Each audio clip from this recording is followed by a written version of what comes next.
ہوں آج یا کل یہ کام کر لیں. تفسیر کبیر سے میں نے آپ کو سنایا تھا نا، وہی روایت دوبارہ سنا رہا ہوں، لیکن آپ کو بار بار کہتا ہوں کہ آج یا کل تک یہ کریں. فرعون نے خدائی کے دعوے سے پہلے محل بنایا، اس کے باہر دروازے پر بسم اللہ الرحمن الرحیم لکھوایا تھا. جب اس نے خدائی کا دعویٰ کیا اور حضرت سیدنا کلیم اللہ علیہ السلام نے اسے اللہ تبارک و تعالیٰ پر ایمان لانے کی دعوت دی تو اس نے سرکشی کی. موسیٰ علیہ السلام نے اللہ تبارک و تعالیٰ کی بارگاہ میں عرض کیا، یا اللہ میں بار بار اسے تیری طرف بلاتا ہوں لیکن یہ سرکشی کرتا ہے، سرکشی سے باز نہیں آتا، مجھے تو اس میں بھلائی کے کوئی آثار نظر نہیں آتے. یعنی بددعا فرماتے ہیں موسیٰ علیہ السلام. اللہ عز و جل نے فرمایا، موسیٰ علیہ السلام تم اسے ہلاک کر دینا چاہتے ہو، تم اس کے کفر کو دیکھ رہے ہو اور میں اپنا نام دیکھتا ہوں جو اس کے دروازے پر لکھا ہوا ہے.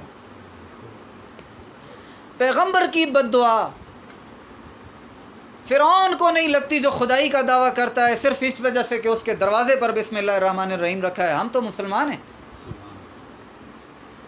ہم اپنے دروازے کے پر لکھ دیں تو کیا ہے، تو کیا ہو.